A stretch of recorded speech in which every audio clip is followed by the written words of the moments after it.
أعوذ بالله من الشيطان الرجيم بسم الله الرحمن الرحيم الصلاة والسلام على سيد الأنبياء والمرسلين والمذنبين والمبشرين والقاسم محمد صلوات اللهم صل على محمد وعلى محمد وعجل فرجهم. ثم الصلاة على وليه ووزيره وأمينه وأخيه وخليفته بلا فصل أشرف لترته وناطق حجته وباب حكمته فاتح باب خیبر قاتل مرحب انت زوج بطول داماد رسول ولی ابن ابی طالب قال رسول اللہ صلی اللہ علیہ وآلہ وسلم انا مدینۃ العلم والی بابها صلوات اللهم صل على محمد وعلى محمد وعجل فرجهم. لوگوں کو مکارم الاخلاق کی تعلیم دینے والا، ابو البشر کو زیور انسانیت سے آراستہ کرنے والا، وہ رسول کہ جو خاتم المرسلین بھی ہے، جو شفیع المذنبین بھی ہے، جو رحمت للعالمین بھی ہے، وہ رسول کہ جس کی زبان مبارک پر وما ینطق عن الہوا کی مہر لگی ہوئی ہے، وہ رسول ارشاد فرماتا ہے میں شہر علم ہوں اور علی اس کا دروازہ ہے۔ بہت ہی نہایت ہی مشہور و معروف حدیث پیغمبر ہے کہ جس کو میں نے اپنا سرنامہ سخن قرار دیا، میں شہر علم ہوں اور علی اس کا دروازہ ہے۔ تو تنہا پیغمبر اسلام نے اگر اس حدیث رسول کو رسول کی اس حدیث کے نظریے سے دیکھا جائے کہ جس میں پیغمبر اسلام نے ارشاد فرمایا کہ اولنا محمد واوسطنا محمد واخرنا محمد وکلنا محمد، کہ ہمارا اول بھی محمد، اوسط بھی محمد، ہمارا آخر بھی محمد اور ہم کل کے کل محمد ہیں۔ اگر اس حدیث کی روشنی میں اس پیغمبر اسلام کی اس حدیث کو دیکھا جائے انا مدینۃ العلم والی بابھا، تو مقصد رسول یہ ہے کہ میں شہر علم ہوں اور علی اس کا دروازہ ہے، اور تنہا علی دروازہ نہیں بلکہ کیونکہ یہ کل کے کل محمد ہے یعنی کل کے کل علی ہے، تو مقصد رسول یہ ہے کہ میرا ہر فرزند وہ ہے، ہر فرزند وہ ہے کہ جو شہر علم کا در ہے۔ سبحان اللہ. اللهم صل على محمد وعلى محمد وعجل فرجهم. سبحان اللہ. یا مختصر الفاظ میں سمیٹ کر یہ کہوں کہ در وہی رہا، ہر دور میں سجاوٹیں تبدیل ہوتی رہیں، شہر وہی رہا، در وہی رہا، بس سجاوٹیں تبدیل ہوتی رہیں۔ کبھی مسند علم پر مولائے کائنات علی ابن ابی طالب نظر آئے، کبھی مسند علم پر حسن مصطفیٰ بن کر نظر آئے، کبھی حسین شہید کربو بلا مسند علم پر نظر آئے، کبھی امام زین العابدین علیہ السلام نظر آئے، کبھی امام محمد باقر نظر آئے، کبھی امام جعفر الصادق نظر آئے، اور کبھی اسی در پر امام موسیٰ کاظم علیہ السلام نظر آئے۔ سبحان اللہ. سبحان اللہ. اللهم صل على محمد وعلى محمد وعجل فرجهم. سبحان اللہ. یہ ہمارا وہ امام ہے کہ جس کا لقب ہی کاظم ہے، جس کا نام ہی کاظم ہے۔ کاظم کے معنی یعنی کاظمین الغیظ ہے۔ یوں تو ہم تصور بھی نہیں کر سکتے آل محمد میں کہ کسی کو غیظ آتا ہو، غیظ نہیں بلکہ جلال آیا کرتا ہے، لیکن اہل مجلس یہ ہمارا امام تو وہی ہے کہ جو کاظمین الغیظ ہے، اس لیے امام کا لقب ہی کاظم ہے۔ امام جب دنیا میں تشریف لائے تھے نا، 7 سفر تھی کہ جب امام دنیا میں تشریف لائے، امام کی مادر گرامی جناب حمیدہ خاتون، جناب حمیدہ خاتون جب ابھی امام دنیا میں تشریف نہیں لائے تھے کہ جناب حمیدہ خاتون اب مدینے کے قریب ایک جگہ ہے جس کا نام ابوا ہے، ابوا میں جناب حمیدہ خاتون پہنچی۔ یہ وہ جگہ ہے کہ جہاں پر پیغمبر اسلام کی والدہ گرامی جناب آمنہ کی قبر ہے۔ جناب آمنہ کی قبر پر پہنچ کر جناب حمیدہ خاتون نے جناب آمنہ کی قبر پر ہاتھ رکھ کر آسمان کا رخ کر کے آواز دی کہ اے میرے پروردگار، تو میری اس مشکل کو آسان کر دے۔ یا یہ کہوں کہ بس یوں سمجھ لیجیے امام کی عظمت یوں سمجھ میں آ جائے گی، یوں سمجھ میں آ جائے گی کہ یہ امام کی والدہ گرامی جناب حمیدہ ہیں. جناب حمیدہ خاتون کی عظمت یعنی والدہ گرامی کی یہ عظمت ہے کہ جناب آمنہ کی قبر پر یعنی دنیا رسول سے مانگنے کو بدعت قرار دے رہی ہے، لیکن جناب حمیدہ نے جناب آمنہ کی قبر پر جا کر نبی کی ماں کو وسیلہ بنا کر بتا دیا کہ دیکھو یہ آنے والا کون ہے، یہ آنے والا وہ ہے، یہ آنے والا وہ ہے کہ جو باب الحوائج بن کر آ رہا ہے. جناب حمیدہ نے اپنے ایمان کی دلیل بھی پیش کر دی، یعنی آنے والا میرا یہ شہزادہ وہ ہے کہ جو قابض من الغیث بن کر بھی آ رہا ہے، فرزند رسول بن کر آ رہا ہے. یہ میرا لال وہ ہے کہ جو امامت کی 7ویں لڑی کا موتی بن کر آ رہا ہے. نبی کی ماں کو وسیلہ بنا کر جناب حمیدہ نے بتا دیا، جناب حمیدہ نے نبی کی ماں کو وسیلہ بنا کر یہ دلیل پیش کر دی، یہ بتا دیا کہ دیکھو ہم یہاں صرف رسول نہیں بلکہ رسول کی ماں کا بھی وسیلہ اتنا بڑا ہے کہ آسمان کا رخ کر کے دعا کی کہ میری اس مشکل کو آسان کر دے. آپ کو جناب آمنہ کا واسطہ، پروردگار تجھے آمنہ کا واسطہ. پہلے مجلس 7 سفر کو امام زمانے میں تشریف لے کر آئے اور پھر وقت گزرتا گیا، لیکن ہمارا یہ امام وہ ہے کہ جو زیادہ تر زندگی امام کی قید خانے میں گزری ہے. زیادہ تر زندگی امام کے قید خانے میں گزری. اور کیوں گزری امام کی زندگی زیادہ تر قید خانے میں؟ اس لیے کہ اتنے ظالم و جابر بادشاہ تھے، اتنے ظالم و جابر حاکم تھے کہ امام پر اتنی سختیاں کی گئیں. ایسا نہیں ہے کہ کربلا کے بعد ظلم ختم ہو گئے تھے، ظلم دب گئے تھے، نہیں، کربلا کے بعد بھی اتنے ظلم تھے. آل محمد پر اتنے ظلم ہوئے ہیں کہ ہمارے یہ امام بھی اپنی مختصر سی حیات میں زیادہ تر امام قید خانے میں رہے. بس چند مرتبہ ایسا ہے کہ جب امام قید خانے سے باہر تشریف لائے ہیں. ایک مرتبہ جب امام قید خانے سے باہر آئے ہوئے تھے، ایک مرتبہ کچھ لوگ آئے، چاہنے والے تھے، امام کے پاس آئے اور آ کر کہا کہ مولا دیکھیے کیسا دور ہے. یہ دور وہ دور تھا کہ جب مولائے کائنات علی ابن ابی طالب کی ذات پر تبرہ کیا جا رہا تھا. تو آ کر چاہنے والوں نے کہا کہ مولا ہم سے سنا نہیں جاتا. جب لوگ آپ کے جد کی شان میں، ہمارے مولا کی شان میں کچھ کہتے ہیں تو مولا ہم سے برداشت نہیں ہوتا، ہم سے سنا نہیں جاتا.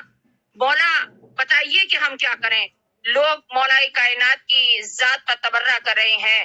ایسا محسوس ہوتا ہے، جب ہم سنتے ہیں تو ایسا محسوس ہوتا ہے کہ جیسے ہمارے جسم کی رگیں خون کو توڑ کر، ہمارا خون رگوں کو توڑ کر ہمارے جسم سے باہر آ جائے گا. مولا ہم سے برداشت نہیں ہوتا، مولا کچھ بتائیے کہ ہم کیا کریں. تو امام نے کہا کہ دیکھو اس طرح سے تو تم انتقام لے بھی نہ سکو گے. یہ امام کاظم ہے نا، اس لیے میں آپ کے سامنے عرض کر رہی ہوں کہ امام کا لقب کاظم کیوں ہے. امام نے کہا کہ نہیں، تم اس طرح سے انتقام لے بھی نہ سکو گے. بس اس کے بعد امام نے کہہ دیا کہ اچھا تم سب جاؤ، ہم خود اس کا اہتمام کرتے ہیں. یہ کہہ کر امام نے سب کو رخصت کر دیا. پھر امام ایک روز ایک شخص آیا اور آ کر کہنے لگا کہ مولا دیکھیے وہ شخص کہ جو مولا کائنات کی ذات پر تبرہ کرتا ہے وہ اس جگہ کا بہت بڑا جاگیردار ہے، بہت بڑا کسان ہے، اس کی بہت بڑی فصل ہے، اور مولا وہ ذات علی پر تبرہ کرتا ہے، ہم سے بس برداشت نہیں ہوتا، کھلے عام تبرہ کرتا پھرتا ہے. امام نے کہا کہ تم رہنے دو، ہم اس کا خود انتقام لے لیں گے. بس یہ کہہ کر لوگ تو چلے گئے. اب امام چلے. ایک شخص نے آ کر بتایا کہ مولا وہ شخص اپنے کھیت کے کنارے پر بیٹھا ہوا ہے. امام اپنے گھوڑے پر سوار ہوئے. کس طرح سے سوار ہوئے؟ علوی ابا پہنی، سر پر امامہ رکھا، اور امام آہستہ آہستہ اپنے گھوڑے کو دوڑاتے ہوئے چلے. امام نے دور سے دیکھا کہ وہ شخص اپنے کھیت کے کنارے بیٹھا ہوا بڑے غور سے اپنی فصل کو دیکھ رہا تھا، اور دیکھ کر دل ہی دل میں خوش ہو رہا تھا. لبوں پر مسکراہٹ تھی، اس لیے کہ بہترین فصل اسے نظر آ رہی تھی. اسے دیکھ رہا تھا کہ اس بار میری فصل بہت اچھی ہوئی ہے، بہت بہتر میری فصل ہوئی ہے. دیکھ کر بڑا خوش ہو رہا تھا. بس جیسے ہی امام قریب پہنچے، ایک مرتبہ امام اپنے گھوڑے کو دوڑاتے ہوئے اس کے کھیت میں داخل ہو گئے. جیسے اس نے دیکھا کہ امام کھیت میں داخل ہو گئے اپنے گھوڑے کو دوڑاتے ہوئے، یہ شخص تڑپنے لگا، چیخنے لگا، آوازیں دینے لگا، یہ فرزند رسولی آپ نے کیا کیا؟ آپ نے میری فصل کو برباد کر دیا, آپ نے میری محنت کو برباد کر دیا.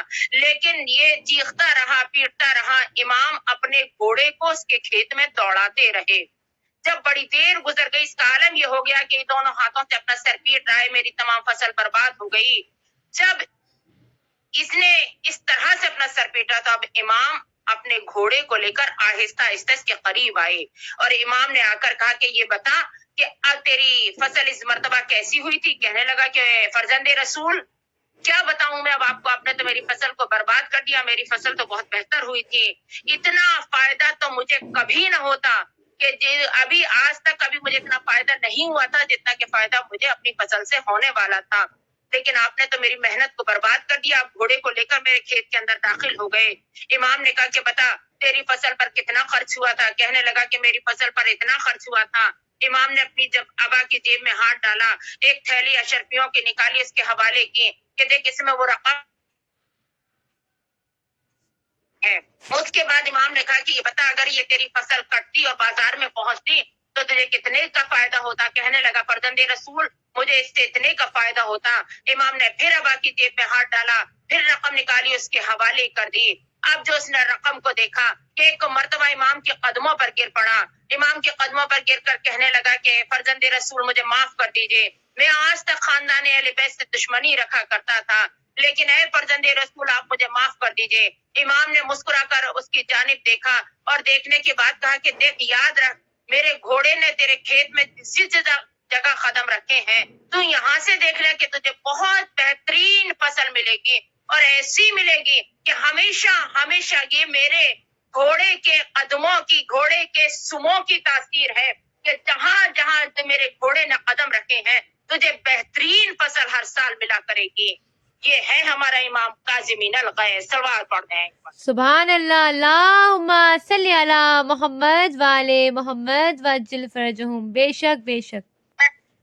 پہلی مجلس, یہ جو حاکم وقت تھا وہ چاہتا تھا کہ کسی طرح سے, جو کہ ہمیشہ سے شروع سے یہی کوششیں رہی کہ کسی طرح سے خاندان رسالت کو, خاندان امامت کو ختم کر دیا جائے, کسی طرح سے ختم کر دیا جائے. امامت کے دشمن رہے, اسی لیے ہر امام پر اتنے ظلم ڈھائے, اس لیے ہر امام پر اتنی مصیبتیں ڈھائی گئیں. پہلے مجلس یہ ہمارا امام, اور پھر یہ کہ حج شروع ہی نہیں ہوتا, ہماری کوئی بات شروع نہیں ہوتی جب تک کہ ہمارے وقت کا امام تشریف نہیں لے آئے. جب 7ویں امام مسند امامت پر تھے تو کیونکہ آج بھی حج اس وقت تک شروع نہیں ہوتا جب تک کہ ہمارے وقت کا امام تشریف نہ لے آئے. سب سے پہلے طواف خانہ کعبہ کرنے والے بھی امام ہوتے ہیں, سب سے پہلے حجر اسود کو بوسہ دینے والے بھی امام ہوتے ہیں. جو حاکم وقت تھا جب 7ویں امام موسی کاظم علیہ السلام مسند امامت پر تھے, اس وقت جو حاکم وقت تھا اس حاکم وقت نے کہا کہ ٹھیک ہے, اعلان کر دیا کہ دیکھو دشیان حیدر کرار ہے, انہوں نے یہ کہہ رکھا ہے کہ اس وقت تک حج شروع نہیں ہوگا جب تک کہ امام نہ آ جائیں گے. سب سے پہلے طواف خانہ کعبہ کرنے والا وقت کا امام ہوتا ہے. لہذا حاکم وقت نے کہا کہ ٹھیک ہے, اعلان کر دیا گیا کہ کوئی حج نہیں کرے گا, کوئی طواف خانہ کعبہ کے لیے اس وقت تک نہیں پہنچے گا جب تک کہ حاکم وقت طواف نہ کر لے. اس وقت تک کوئی وہاں پر قدم آگے نہ بڑھائے گا. بس حاکم وقت نے اعلان کر دیا. ادھر حاکم وقت کا اعلان ہے, ادھر حج کا موقع تھا, بہت سا مجمع تھا, حج کے موقع پر اعلان ہو رہا تھا کہ کوئی سب سے پہلے طواف کرے گا حاکم وقت. کہ ادھر ایک مرتبہ جیسے ہی حاکم وقت اپنی جگہ سے اٹھا اور ابھی طواف کے لیے آگے بڑھا تھا, ابھی چند قدم رکھے تھے کہ اس نے کیا دیکھا کہ ایک قدم ہے کہ جو اس کے قدموں سے آگے آگے نظر آ رہا ہے, ایک قدم ہے کہ جو اس کے قدموں سے آگے آگے نظر آ رہا ہے. یہ بڑا پریشان ہوا, اس نے جلدی جلدی طواف کو مکمل کیا, اور مکمل کرنے کے بعد سپاہیوں سے کہا کہ ارے تم نے دیکھا نہیں, تم نے اعلان نہیں کیا, تم نے دیکھا نہیں, میں نے تو کہا تھا کہ مجھ سے پہلے کوئی طواف کعبہ نہ کرے, لیکن تم نے دیکھا نہیں کہ یہ کون تھا کہ جو طواف خانہ کعبہ مجھ سے پہلے کر رہا تھا. حاکم وقت ہے, جانتا ہے کہ طواف خانہ کعبہ کرنے والا پہلا کون ہے, اسے معلوم تھا, لیکن کہنے لگا کہ یہ تم نے دیکھا نہیں, روکا نہیں, تم نے دیکھا نہیں کہ مجھ سے پہلے طواف خانہ کعبہ کرنے والا کون تھا. بس جیسے امام نے سنا تو ایک مرتبہ امام نے آواز دی امام نے آواز دی، امام نے کہا کہ دیکھ تیری حکومت زمین پر ہے، تیری حکومت زمین پر ہے، دیکھ میری حکومت کل کائنات پر حکومت ہے۔ یہ کہہ کر طواف کو مکمل کیا۔ طواف مکمل کرنے کے بعد اب حاکم وقت بڑا جھنجھلایا ہوا ہے، کیونکہ اعلان کیا تھا نا کوئی مجھ سے پہلے طواف نہیں کرے، بڑا جھنجھلایا ہوا ہے۔ کہا کہ ٹھیک ہے چلو طواف تو کر لیا، سپاہیوں پر بڑی سختی کی کہ ٹھیک ہے چلو طواف تو کر لیا مجھ سے پہلے، لیکن خبردار مجھ سے پہلے حضر اسود کو بوسہ نہ دے دے، خبردار مجھ سے پہلے حضر اسود کے قریب نہ پہنچ جائے۔ ادھر سپاہی پہرا لگائے ہوئے ہیں، ادھر حاکم وقت چلا، لیکن جیسے ہی آگے بڑھا، جیسی حضر اسود کو بوسہ دینے کے لیے اپنے ہاتھ کو آگے بڑھایا کہ اس کی حیرت کی انتہا نہ رہی، اس لیے کہ اس نے دیکھا کہ ایک ہاتھ پہلے سے ہی وہاں موجود ہے، اور جو دوسرا منظر اسے نظر آیا وہ یہ منظر تھا کہ دنیا حضر اسود کو بوسہ دیتی، حضر اسود ان کے ہاتھوں کو بوسہ دے رہا تھا۔ سبحان اللہ، اللہم صلی علی محمد وعلی محمد وعجل فرجہم۔ سبحان اللہ۔